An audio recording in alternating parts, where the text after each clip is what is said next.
Mr. Sullivan? Mr. Jackson, so far and yet so near. That's right, exactly. I love it. It's been a long time. For the listeners, iPhone Ford telephone, but actually, Dean is just a few miles away from me right now. That's exactly right. Yeah, and the weather's much nicer. The weather's much nicer in Toronto. Exactly. I've been watching everything happening, unfolding here, and just right now, we're just before I got on the streets of Miami, are flooding. Looks like a river down there. Mm-hmm. Yeah. So this is we're recording on the Hurricane Irma weekend. Yeah. And lots of cleanup to do after this one. Yes, exactly. Yeah. So, Dan, I've been thinking, and it hit me yesterday. I've been thinking a little bit after we had our get-together yesterday, and you showed me your new tool for our 10-minute blocks. We got a lot to catch up on that, but it struck me about the constructs that we've been creating here, and I was looking at the value of each of them and thinking about starting with this idea of a 25-year vista, and that as a foundation of things, to have that 25-year framework there where we're on the right track, that we're involved in something that's fascinating and motivating and is going to be here 25 years from now. So to have that kind of long-term vision gives you a sense of abundance, because it does feel like a long time away. And just breaking that down the way you've pointed out is that 25 years is 100 quarters. And that feels like a luxurious amount of time to get stuff done. Feels like we've got this abundance of quarters to work with. And then the time frame of using within those quarters free days, focus days, and buffer days gives a sense of purpose for looking at your calendar and blocking off the days. And then it feels like what we've stumbled on here now with the 10-minute blocks, 100 10-minute blocks per day as our allotment, feels like we're bringing an abundance of time into that daily level, where now we've got, that's where we can actually make things happen. And I've been experimenting with it for the last couple of weeks. It's amazing. It's only been a couple of weeks since we really talked about it, but I'm finding an amazing difference. But I thought just putting it in perspective like that, of the turning down the magnification, I guess, getting it down to this level of 10 minutes feels like the right amount of time. I mean, it feels like a usable unit, and it's not as intimidating or big a commitment as a full hour. Certainly, it's more than counting the minutes kind of thing. You can actually get something done in a 10-minute amount of time. A surprising amount done, actually, as I've been experimenting with it. Yeah, it's interesting. Dean's Sunday mornings, Babs and I, one of two things will happen on a Sunday morning. And one of them is that we have a long-time massage therapist, Kim Porter, Kim Dang, when we first got to know her. But Kim was, one of the very, very fortunate Vietnamese boat people that escaped, when the Americans withdrew from South Vietnam, and then it all collapsed. The South Vietnamese government collapsed, and North Vietnamese came in, and it was very hard on lots of families and individuals. And her family was kind of on a hit list, and they had 10 children in the family, and they started moving them out a couple of years before the fall. But Kim and her sister, she had a sister, the two youngest ones in the family, they were the last of the children out, and they were 10 days on the South China Sea, just the two of them, with a huge overloaded boat of other refugees, and they ended up in Malaysia at a refugee camp. And then, gradually, however these things work, they ended up in Canada as their final destination. So we met her, quite a bit of time after she had moved to Canada, here in Toronto, and then we really liked her. I mean, Babs was massage. She had a practice, massage therapist, and nutrition practice when I first met her. So she's always been really big at massage. So if you're around Babs, you're going to be around massage, and we've done it. So anyway, that's just a long context to get to my second point. And the other thing, so Kim will come to the house, and Babs and I will both have massages. Or if she's not coming, there's this great little French restaurant, one that you haven't been to. You've been to two of my French restaurants, but the third one is called Bonjour Brioche, which I think means good morning toast. And it's largely a breakfast place. It's on Queen Street East, and right where where the GO train tracks cross. Cross. Yeah, well, it's right there at that corner. Yeah, I mean that's part of the ambiance of the restaurant is the trains going by. So we were there, and so I got up this morning. I always do a really intense interval training for about 20 minutes to 30 minutes upon getting up in the morning because it jump starts my whole system.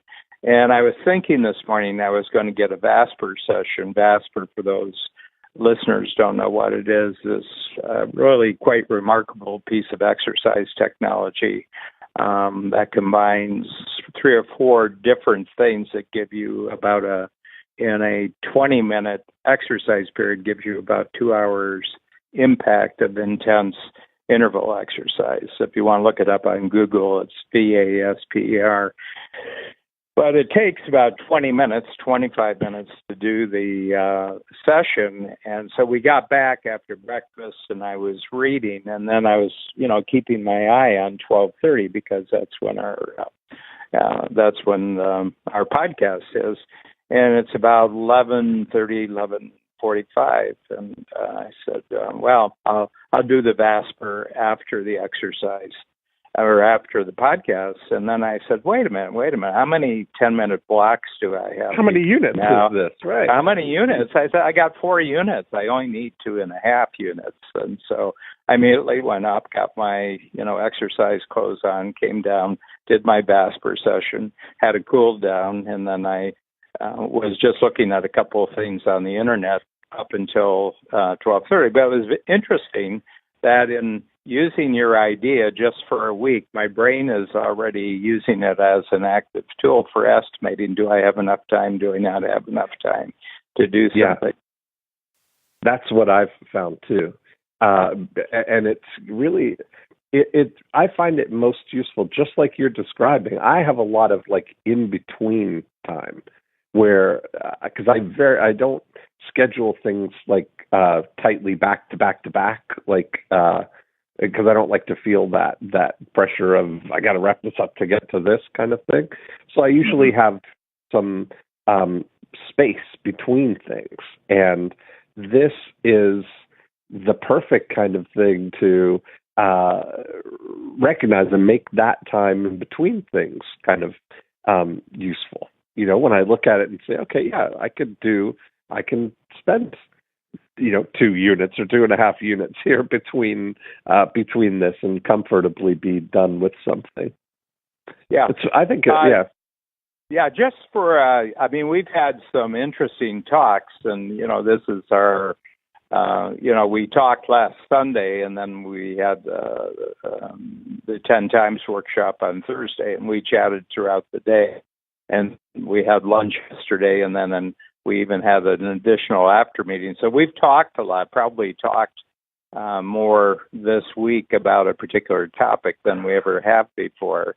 And we've been continually updating each other on new insights about this. And of course, this is all within the context and the framework of procrastination priority, which is the Joy of Procrastination is our big context for the podcast series. Yeah. But we were on number 3 last time, caused by your ambition. And this is the mindset that procrastination is actually a function of the fact that you have ambitions for the future. And immediately when you view the thing in the future, you're reminded that now in the present, you see this bigger and better payoff in the future of something that you're ambitious about, but you come back to the present and all of a sudden you say, why? There's 2 things. I don't have the capability to get to that thing, so that paralyzes me. And I don't have the time. I don't have the time because all my time is presently used up. So can you talk a little bit how you think that the 100 block a day, and that's just, if you used probably every minute, waking minute, but I'm shooting for 30. I found after the first year, after the first week of using it, I'm going to use 30 out of the 100 blocks for very specific, very intentional things. Right. That's the realization that I've had is the way I feel about it now is that thinking in terms of having 100 blocks to use during the day, 100 10-minute blocks is basically a 16-hour waking day. And I've found that not so much to sort of fetishize the tracking of every moment in 10-minute increments. That's not at all what it's about. It's not about laying it down like that. It's about, in my mind, thinking and seeing how many of those 10-minute blocks I can consciously and intentionally deploy during the day, as if it's like a step counter in a way, right? Like I've got things that I want to do. I'm not counting the 10 minutes as things that, I woke up and then I had to, I was, reading or just surfing online, and then I had a shower, and I'm not looking to track those kind of things because those things are going on. They're just living my life. What I'm most interested in tracking is the amount of those units that I can deploy in the furthering of my big picture here for my the 3 things that I want to get done today and the procrastinations that I'm kind of immediately addressing. And so what you were saying, I like this idea of 30. If you can consciously deploy 30 of these units, that would be 300 minutes. That's 5 conscious hours addressing your top priorities, the things that you really want to accomplish in those times. And I find that a great aspiration because it removes me from the chronological, rigid sort of time blocking or the time, I'm going to do this from this time to this time. I don't care when I do it. It's let's see how many of these I can deploy doing the things that I actually want to do. Yeah, and what really struck me as you were talking about that, you were talking about the tyranny of most people's time system. And I would say, as I've talked to a lot of entrepreneurs about this, the tyranny comes from two two thoughts. One is that they've only had a good day if they've totally maximized all their time in that day. Right. And that if there was, were 10-minute periods or half-hour periods when they weren't doing anything, somehow they have failed. And because they've wasted time.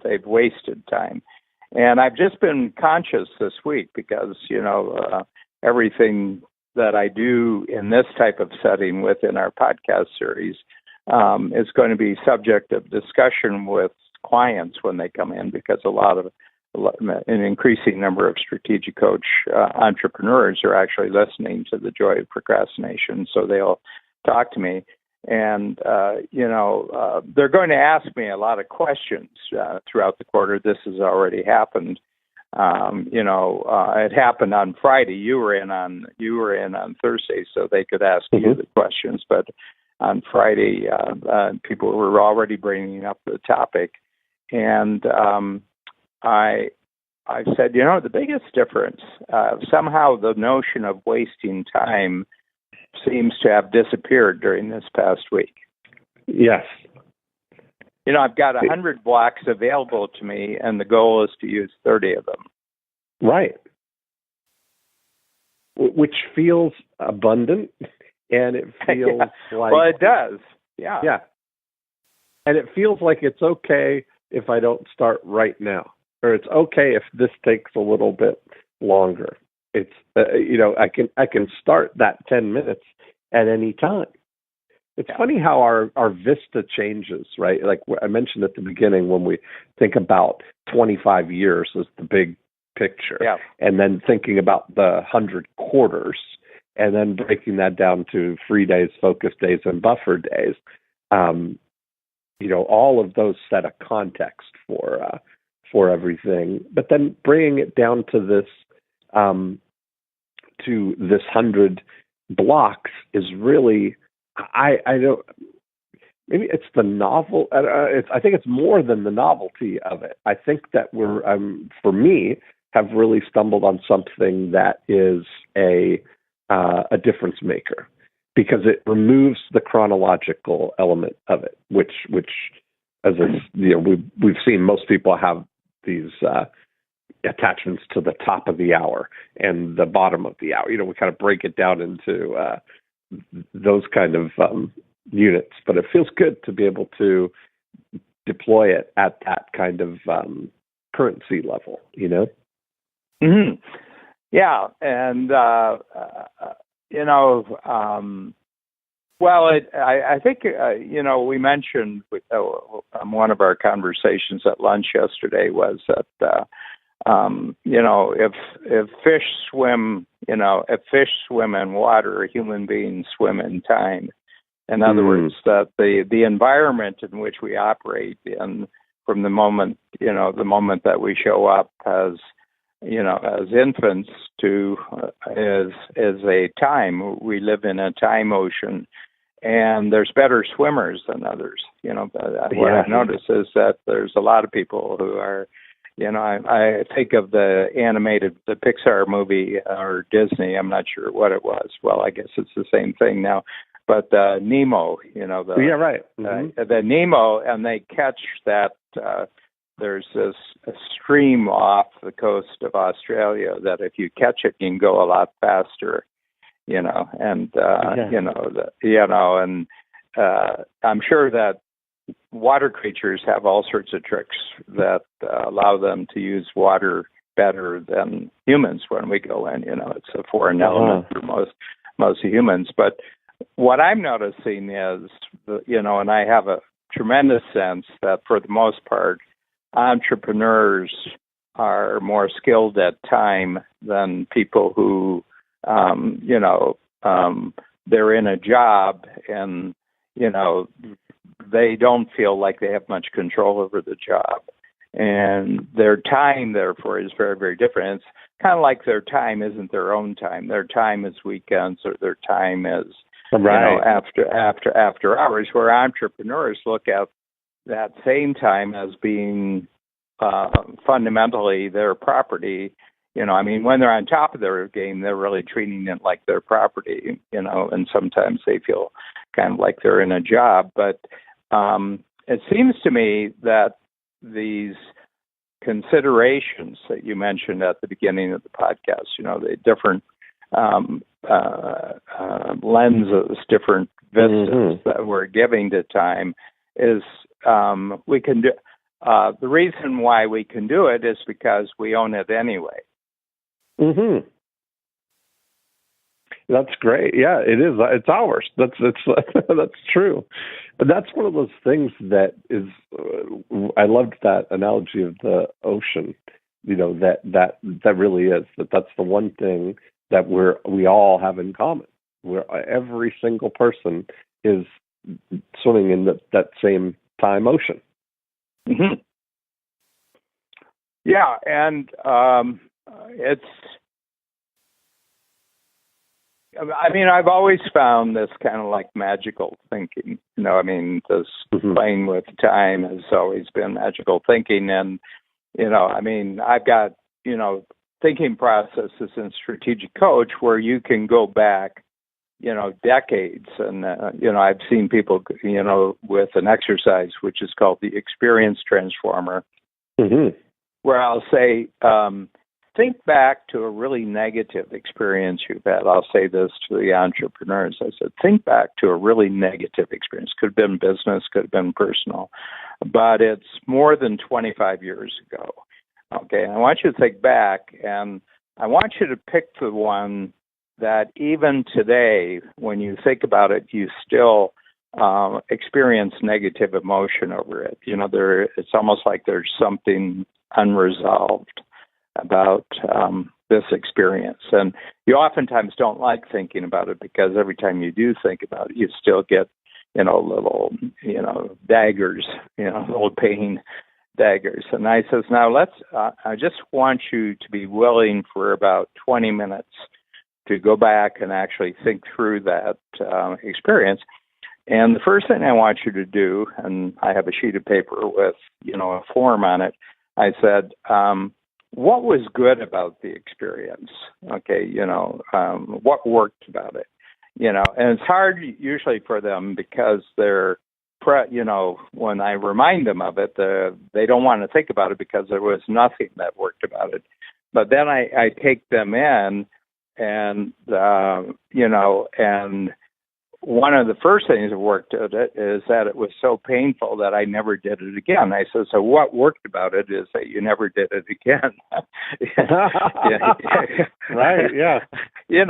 And once I can get them kind of thinking that, getting into, let's see, what was it? One guy said, well, I didn't marry her. I said, well, that's probably good, right? And he says, oh, yeah, that was really good. Or it could have been a woman saying I didn't marry the guy, and everything else. But I work with them, and this takes some real work for them.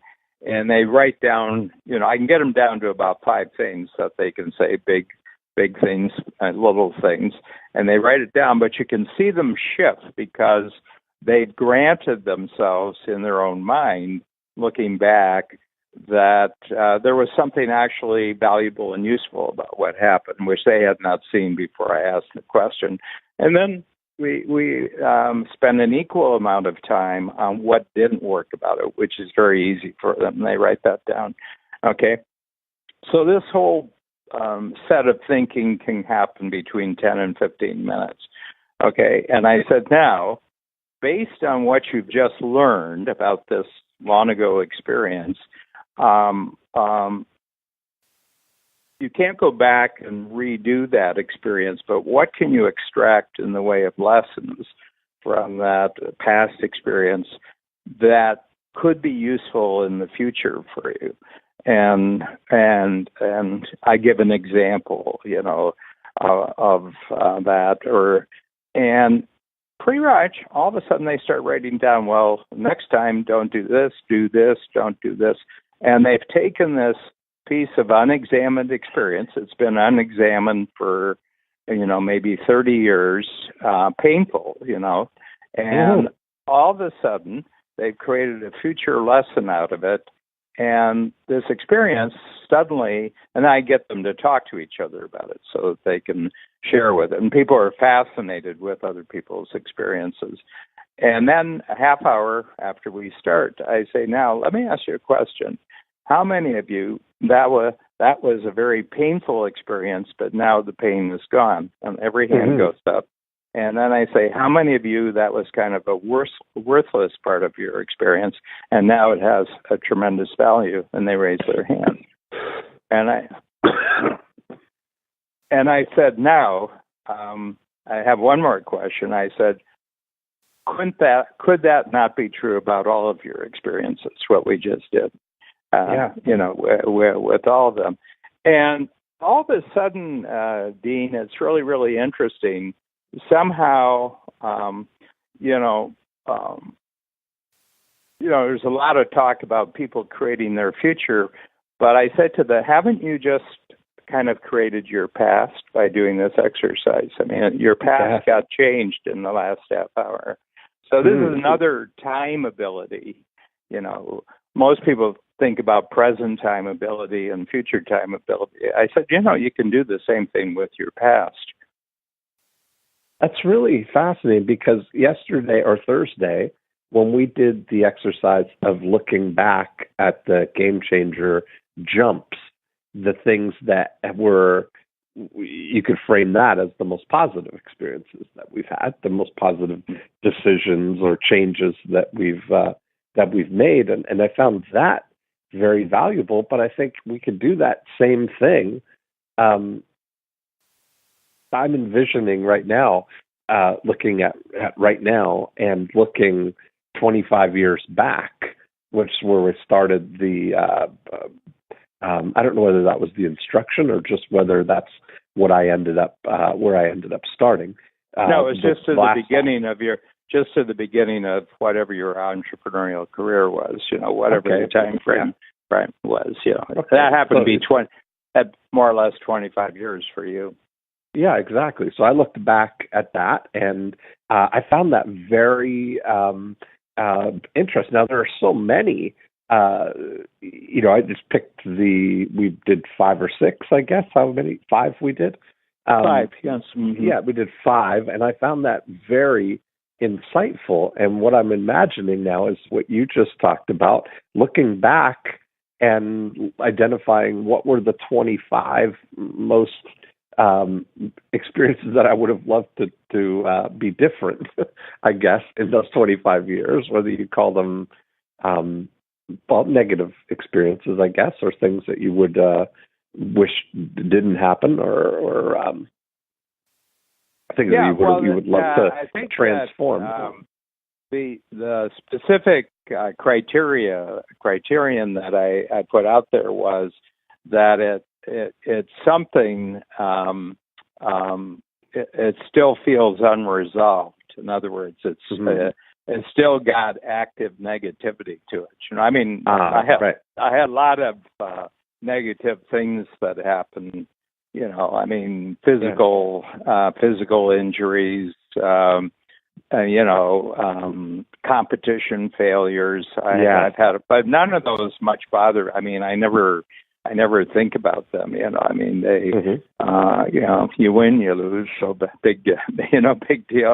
You get hurt, you heal, and everything else. But there are some situations, I believe, that our brain hangs on to painful experiences, certain kinds of painful experiences, because the brain has a logic. There was something valuable that you should have learned in this experience, or you could have learned in this experience, that will be valuable to your future.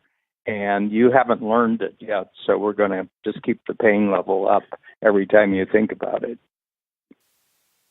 That's until you extract the lesson from it here. That's something.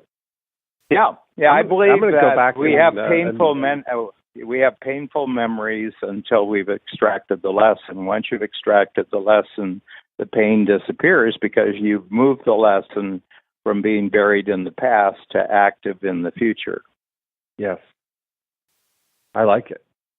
Yeah. I'm definitely going to.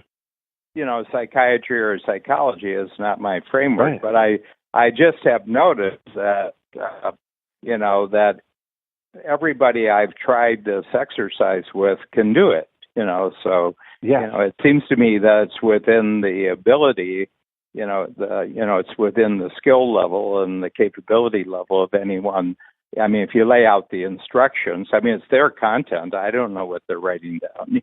They're filling it up with their content, but I've not run into anyone yet who can't do this exercise if they're given the framework and the process to work on it. And the result is always the same. They feel, gee, that feels a tremendous relief. That thing always bugged me, and now it's not going to bug me anymore.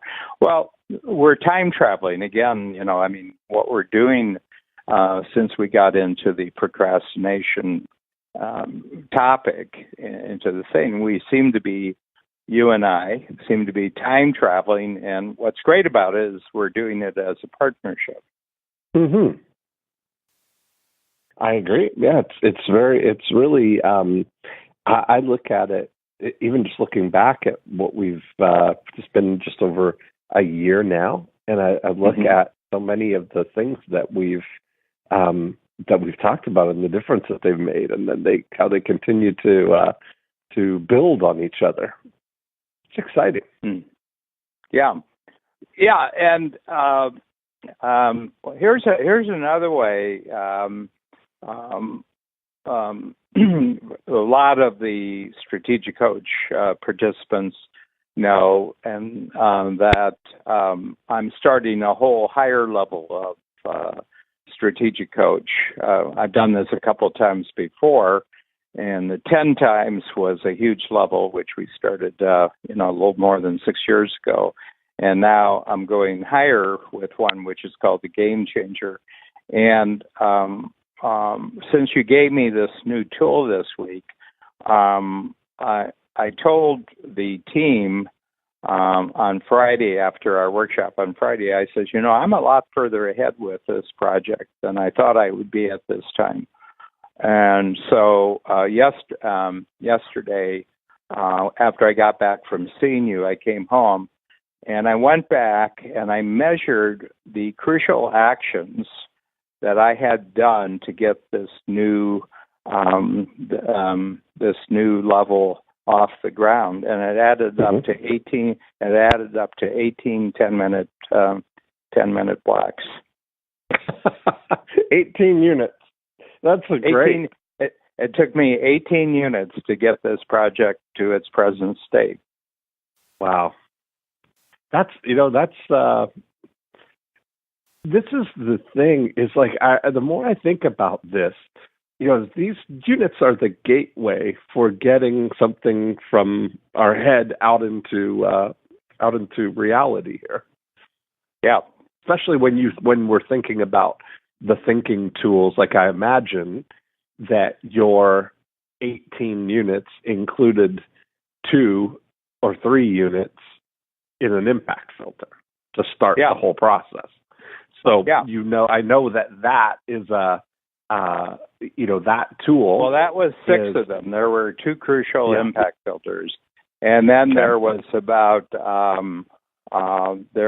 there were 2 units attached to each of those impact filters to the follow-up meetings.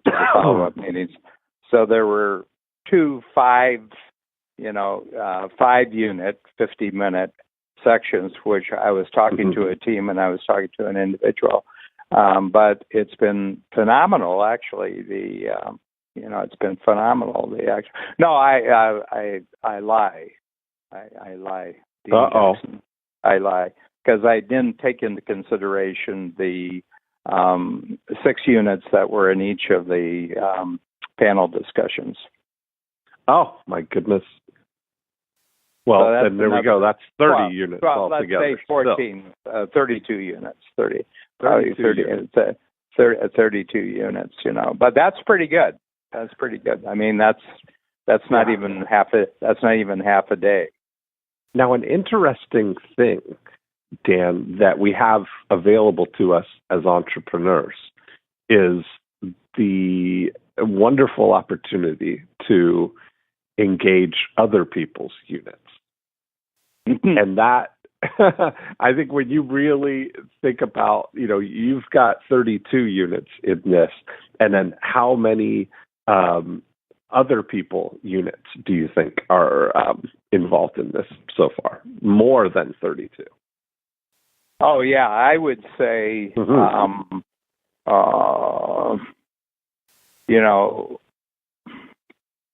yeah, I mean, I'd just be, but it would be 5 times my unit. And that's an interesting thing, right? Like, that's where things like doing an impact filter, this is where I think that we're going to find some really rich distinctions going forward with adopting this as as our metric system, the standard system international for time units here is 100 units per day. That we're going to find that one of the distinctions is deploying those units in a way that has an attached multiplier to them. That creating an impact filter and then spending units in a discussion about that impact filter with somebody else who then is going to, as a result of that impact filter, engage 5x or 10x those units, in actually getting that thing out into the world, is one of the greatest multipliers that we have. Yeah, and I mean, it's really interesting.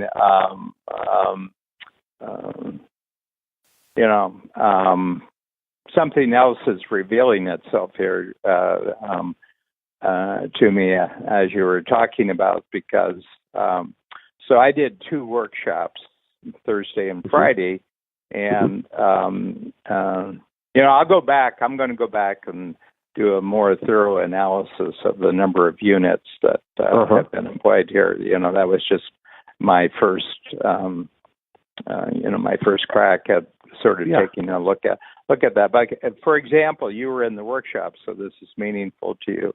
But one of the things that I was running into, because I have a kind of a way of approaching the world that resembles a strategy circle. And so it's the very first thinking tool I ever came up with. And what you do is you simply state a goal in terms of a particular day in the future. In this case, it's the April 10th of next year. And then I have a series of statements of what's true on that day. In other words, when we get to this day, we will have our first Game Changer workshop. And by 5 o'clock that night, this will be true, and this will be true, and this will be true. And I've got this all laid out. And then I have, I created a strategy circle about a month and a half ago where I said, well, what are the obstacles I have immediately that I will have to transform into actions and strategies and actions if I'm going to have that April 10th turn out the way that I want it to be. And that's straight strategy circle. So you have a vision, and then you allow the obstacles to come up, then you transform the obstacles into actions. And but one of the obstacles that came up immediately was that entrepreneurs who are actually doing game-changing activity don't see that what they're doing is a game changer, and they don't see themselves as game changers. That was one of my big obstacles. Okay, they're actually doing it, but they don't see themselves in that framework. And I said, until they see themselves as game changers,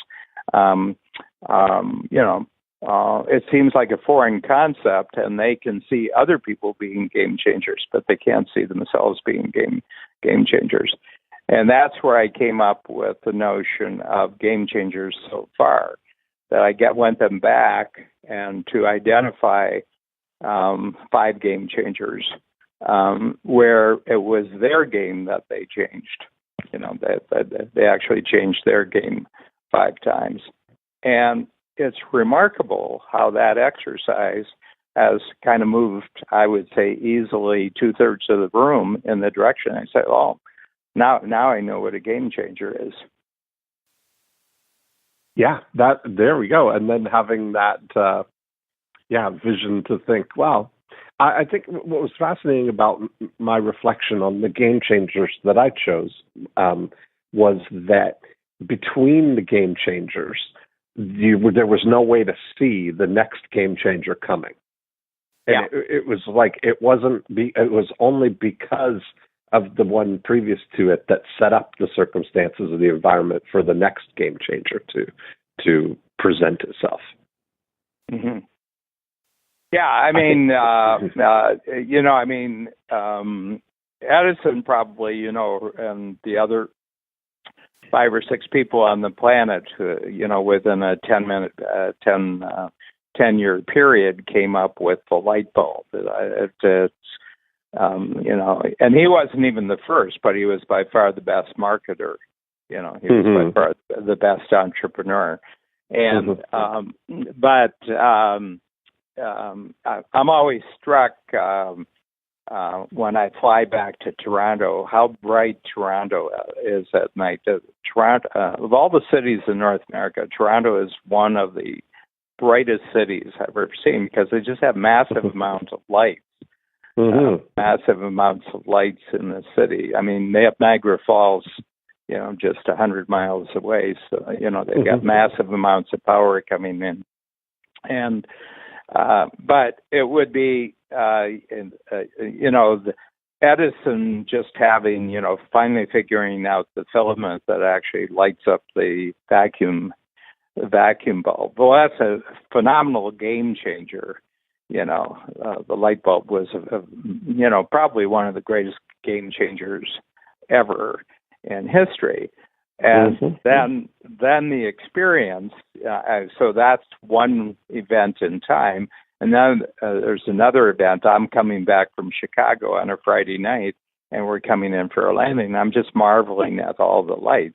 That's kind of a game changer too, but Edison could have no comprehension of what I'm experiencing. Right, exactly. Yeah. And really I'm the only one probably on the plane who's saying, gee, look at Toronto, it's all lit up. I mean, Toronto, what? What do you mean Toronto's all lit up? Of course Toronto's lit up. Of course it is. That's so funny. Yeah. But think about how recent in human history, if you take, the span of human history, how recent it is that we have this experience about these massively lit up cities, at nighttime. Yeah, it's something. And I mean, I was thinking about that with the, Ford is going to get a chance over the next week to experience what it was like before that. I think you're absolutely right. You're watching all of this. They're expecting to have power out 6 million people, without power. So, that's something. Yeah. So it'd be some interesting to outline some sort of study projects. We can do some study projects, Dean. Between now and what are you thinking? Like, I that was what struck me was this.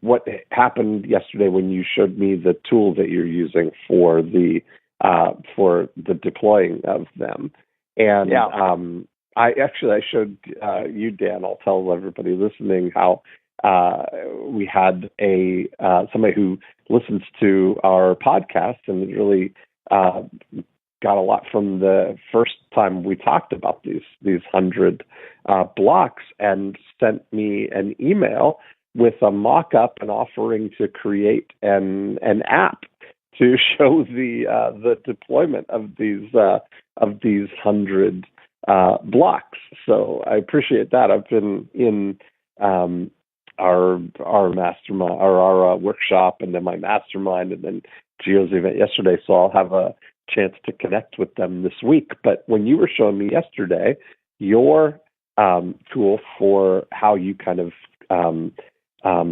measure them with your aspiration of 30, that struck me as very parallel to the way I'm thinking about it, is looking at it as like a step counter in a way, that I'm looking to see how many of the blocks I can deploy intentionally with purpose on things that are moving forward, that I really want to do. And that's, I think, going to be a nice barometer for me, to see the change there, to see how, because paying attention to something is going to raise its importance in my mind here. Yeah. Well, here, I'm just going to check something, and maybe it's easier for you. I have to check my calendar to see when our next. Do you have your schedule there? I don't. Sorry. Okay, I'm just going to. I'll be there in a second here. Oh, you mean when our next podcast is? Okay. I'm just looking because we can put a time per minute. There we go. And see what we can do. I really. But here's what I'm going to do. I can talk and click at the same time here. Okay.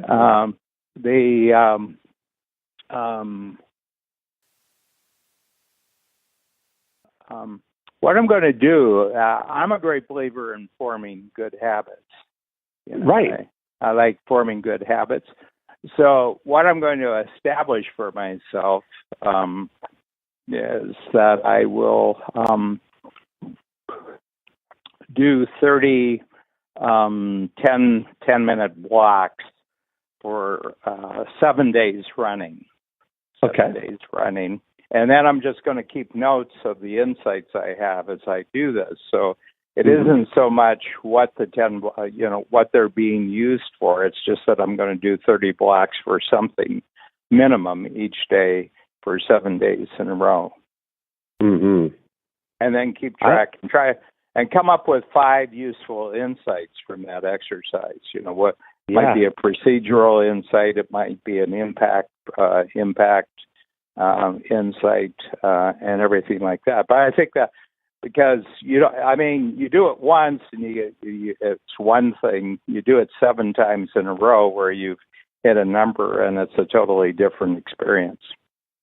Well, it's very. I think what's really going to also play in this is the cumulative effect of even 1 unit every day moving towards something that the cumulative effect of those units is going to be big. Like you look at even the Game Changer app.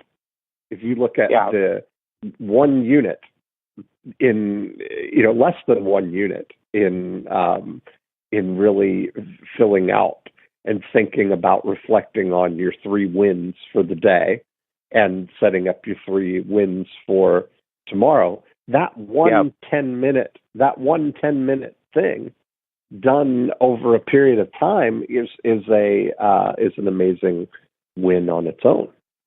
Yes. Yeah, and it has been, and actually, probably because I'd been doing that for a number of years. When you brought up your 100, time blocks, and I think my brain was so prepared because I'm doing something like that. So, and so during those 30 time blocks, I'm going to do my 3 most important things. So I'm just laying one system on top of another system, a habitual system. Yeah. Okay, Dean. Just to bring us back to the the framework that we started here with the podcast series. Now, how do you how is this relating back to procrastination? What do you see as that this is a valuable new perspective that we can attach back to the original procrastination idea? Yeah. Well, I see it in the immediacy of being able to take action on something. Like as soon as I recognize or bring up a procrastination, as soon as I say, what have you got for me? The immediate thought that you draw to your attention to was, well, is this worth 10 minutes? Is it worth 10 minutes? First off, to immediately, could I just if it's not worth 10 minutes, then let's just dismiss it right now. But if it is worth 10 minutes, is what can I do in this 10 minutes? Can I free myself of this in 10 minutes? That would be the first thing that I look at. And in a lot of things, if I'm expanding my idea of using these 10 minutes, that if it's going to actually take me 10 minutes to resolve something myself versus having to ask somebody or explain it to them to remove that for me, it might be the best thing for me just to do it. And that may be true even for some things that may spill over into 2 units. And I found that just in the explanation of one of the findings that I had in our last episode about the banking situation. And so I look at it that it really is helping me see how to take immediate action on something. And then also in my ability to estimate time, to get a sense of how long 10 minutes is. Because when you think about our most common unit of time that we think in is the hour. And and I don't think that I've been used to or skilled at estimating how long something takes. And I think that paying attention at this granularity helps to hone my ability to estimate how long things take or what you can actually do.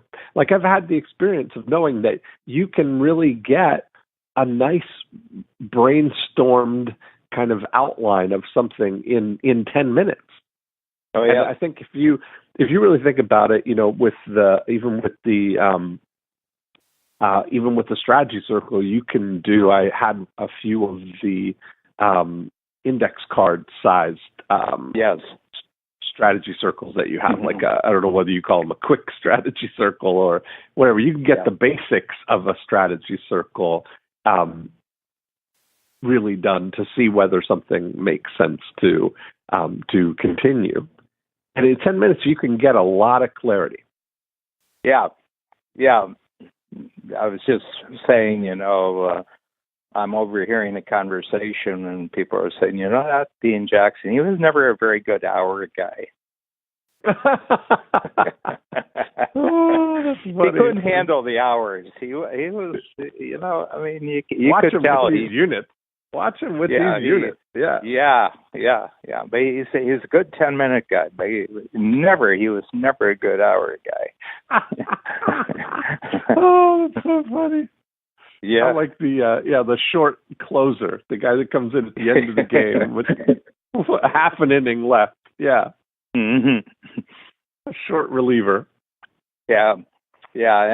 Anyway, this is very exciting because I'm on the commitment. I'm on the commitment board now for actually doing this. But it's going to be interesting because at a certain point, this is going to overflow from the two of us out to other people. So it's really, really interesting to see, how the system forms. But this is of all the work that we've done, work and fun that we've done over the last year, this is where something brand new has been created.